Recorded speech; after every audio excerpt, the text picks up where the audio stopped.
I never thought that it would come to this. No, I didn't. Hey, we've had enough. Our way of life is threatened. And things these days are getting so out of hand because the governments are telling us what we can and what we can't do. Leave us to choose our own rights. I'm worried that I might not be able to go shooting with my dad. Our livelihood, our way of life, employment, we're finished. It's as serious as that. This is what a disarmed country looks like. This is how little is left once free men and women surrendered their right to own a firearm.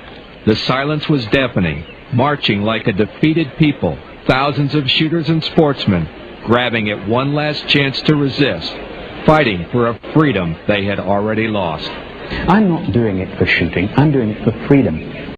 I don't care if I never fire another shot, but I'm damned if I'm going to let my government make the decision for me.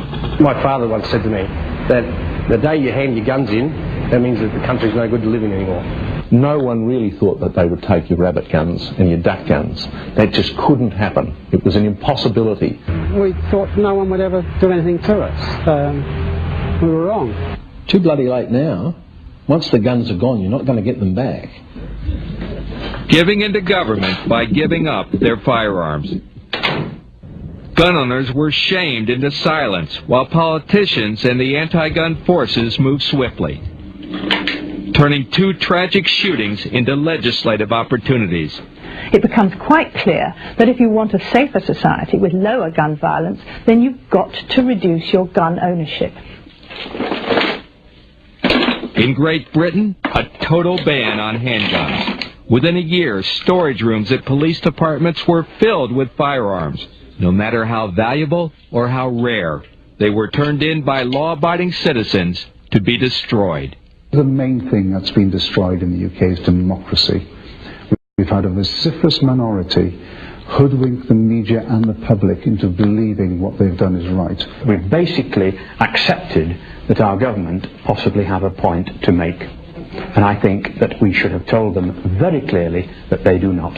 There's the old saying, if the good men stay silent, only the evil is heard. And the good men, we sat at home, all 60,000 of us, and we were silent. A very bad mistake. In Australia, it took just 2 weeks for an outright ban on all semi-automatic firearms and pump-action shotguns to become law. We're supposed to be in a democratic country here in Australia, but I'm starting to wonder about that now. How dare the government take away my gun? How dare they do that? Because I haven't done anything wrong. On May the 9th, I was allowed to own firearms. On May the 10th, I was a criminal if I didn't hand them in. And what did I do? Just because I happen to be a firearms owner, I happen to be some sort of potential murderer or some sort of monster. And that's just not the case. It's the feeling of being a second-rate citizen. It's the feeling of being a Jew in Nazi Germany. That's the same feeling. Gun owners forced to surrender their firearms to the saw blade, the scrap heap, and the blast furnace. Strike the pen. And for collectors like Len Martin, all he has left is memories. Photographs of what freedom once felt like. A cult collection worth thousands of dollars, gone forever. My family fought for this country, for his rights, my rights, and they did it for nothing. Because what we've got now is, I believe we're heading for we're close to a dictatorship.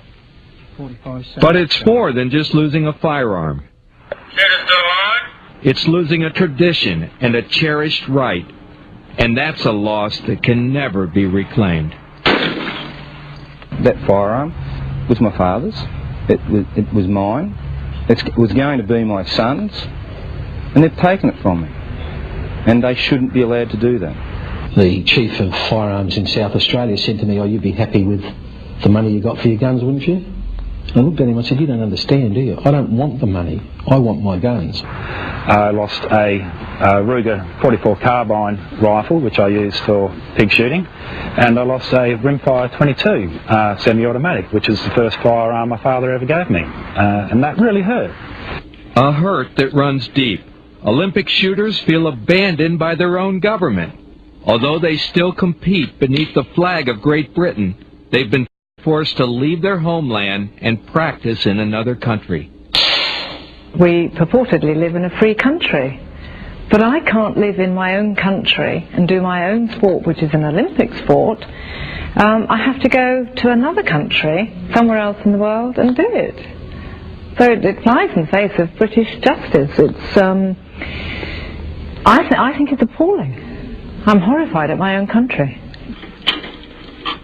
But gunsmiths and gun shop owners haven't only been robbed of their sport and their rights, they've lost their livelihood altogether. One by one, they will have no choice but to close. It's a sad way to end 100 years of tradition, because one of the true icons of the sporting goods industry has been ruined by a government decision to just take away our firearms. They can just say from tomorrow you're only allowed to have one shotgun per person. Or if it suited them, no shotguns per person. And that's a hell of a loss, and we have lost that. Silence which has led to submission and, even worse, division within the ranks. Now, gun owners in Australia and Great Britain will be the first to admit they only have themselves to blame. That's a very sad indictment, and our biggest enemy has been ourselves and apathy. We did not stand up with pride at all. One of the biggest mistakes people can make is disunity. That will draw you down every time, and you can bet that the media and the politicians will try and exploit that lack of unity. And that's just what happened. Not only did gun owners submit to the political pressure and the non-stop media spin, they gave in to public pressure as well, turning in not just the guns that were banned, but all of their guns, and giving up on their rights altogether. We find a lot of people that have been happy gun owners in the past are now giving up their licences and their sport and selling their firearms off. I've lost interest in the whole thing because of the extra costs in keeping the guns and just the new regulations that have come in as well. It's all becoming too difficult. There's a lot less young people shooting now because it's just so difficult. A lot of older shooters are passing in the cards because they're sick of being treated very poorly by the government. So, I'm fairly worried that in a few years we won't be able to shoot at all. Sacrificing their rights for the politicians' false promise of a safer society. The thing that's really worrying is this gesture politics, the idea that you can ban one sort of gun or another and actually make the public safer. Of course, it's a nonsense. I understand that they are upset that they're losing their sport. I understand that. It is the price that has to be paid for living in a safer society. I don't think people believe that anyway, to be honest. Common sense dictates that no, they're not going to be any safer. The crime rate's not going to drop. The use of firearms by criminals will still be there, and they'll still obtain their firearms on the black market. And the black market is booming in Australia at the moment. I think the criminals are absolutely rejoicing at the fact that all legal guns are taken out of circulation. And if you don't believe it, just listen to what this street thug told us in London. There's a crop, it's making no difference whatsoever. I mean, the people in the street, they're going to get their guns anyway, no problem. Gun bans that won't make a difference, and gun owners struggling to stop the momentum against them. It's not a question of what next, we already know what's next. They're already screaming about more bans. It hasn't stopped. It could well be shotguns next, it could well be rifles next, it might be both. The end will be that they will probably ban all types of guns, all shotguns, which people enjoy, and then that'll be that. There'll be no sport of shooting whatsoever. Gun owners who set themselves up for defeat. Oh yes, I mean we sat at home waiting for the truth to be told. The truth is never told.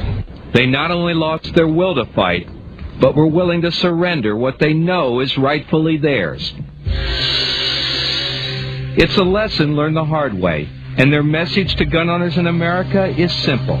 It will happen to you if you let it. You cannot sit back in your small hometown believing that the Browning A5 in the cupboard will be there forever. Once registration comes in and takes place, the police will know where it is, and within 5, 10, 15 years, or when it's politically correct, they will come and get it. Don't let the American legislators put the short end of the wedge in, because once they find a way of doing it, and once it's successful, then they will do it time and time again.